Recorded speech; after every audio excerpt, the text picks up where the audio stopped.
I would like to have a way to charge my solar battery bank when the sun doesn't shine and when I don't have access to a 120 volt AC current. I found several YouTube videos recommending the addition of a Renogy DC-DC battery charger that could run off the car starting battery and alternator to keep the solar battery bank charged on cloudy days.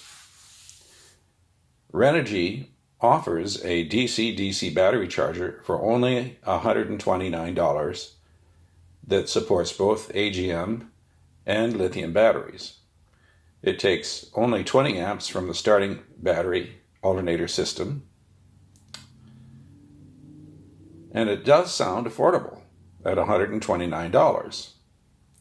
But it does require connecting a lot of specialized heavy-duty cables and wiring from both the starting battery and alternator, and some additional wiring between the Renogy DC-DC charger and my existing battery bank. The total cost, after figuring in the cost of the cabling, components, and taxes, would be around $300, which is beyond my budget. That is when I found a YouTube video by Thrift Store Hacker, who suggested that you could simply input a DC current source directly to a solar charge controller in place of the solar panel. And I also found a very interesting video by Julian Eilert, where he demonstrates the same idea, but this time with an MPPT charge controller. He shows in the very first minute of this video that he is using a DC power supply to act as a pseudo solar panel.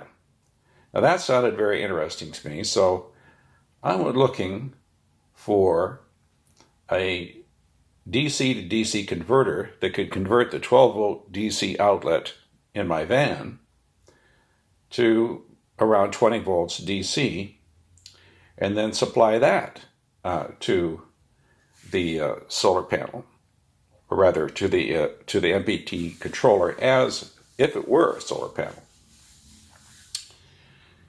And a search on Amazon turned up for only $19.61 a DC-DC converter that can produce 19 volts at 8 amps, that's 152 watts, and at a 93% efficiency. And this would work fine with my DC 12 volt outlet in the van, since it is limited to 180 watts. And lo and behold, when I plugged it in, I found that it did in fact appear to be a very powerful solar panel at the input to the MPPT controller, and I was able to charge up, although it took me all day, to charge up a depleted battery.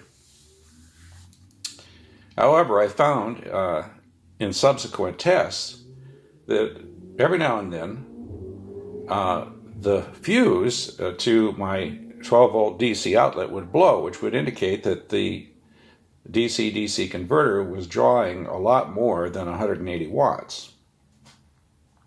Since I have a 15 amp fuse at the 12 volt outlet in my van.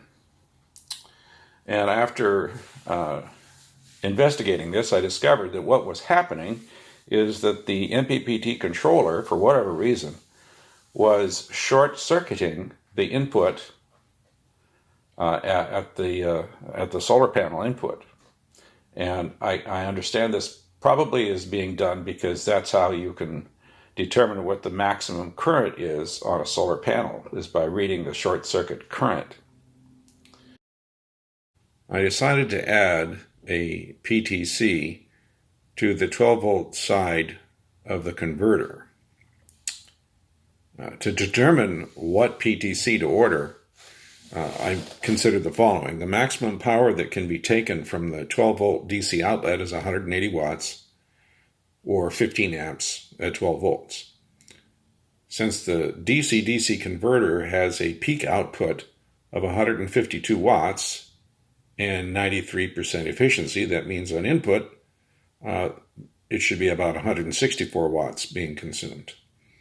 And if I divide 164 watts by 12 volts, I get approximately 13.6 amps.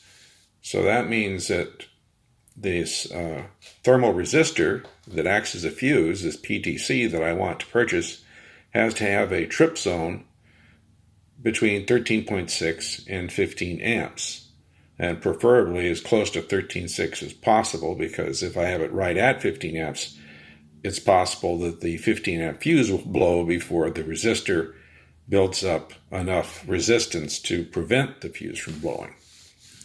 So I decided to do a search on DigiKey to see if I could find a PTC that could handle at least 14 volts and have a trip current of 13.6 amps and with a hold current as high as possible just below 13.6 amps. And after doing a search, I found that there is a PTC that has a 13.6 amp trip current with a 5-second trip time, which is good. That gives us a little bit of buffer to build up resistance before the full 15 amps are reached.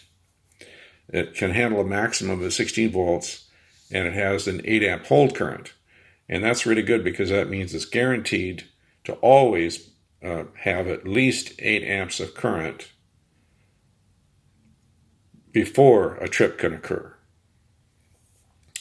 And in the diagram, you can see here the layout of the circuit. I simply inserted the PTC on the positive line between the 12 volt DC outlet and the positive input to the converter. On the following page, you can see the parts list. It comes out to approximately $47. This doesn't include tax or shipping costs, which would add a few dollars more. In my case, I just mailed it by 3-day United States Postal Service mail for $4, so it didn't really cost very much money. And I was willing to wait the 3 days. It didn't really matter. So this seems to work now for me, and I will, in a subsequent video, give a demonstration at the MPPT of how it behaves when it is being utilized instead of the solar panel.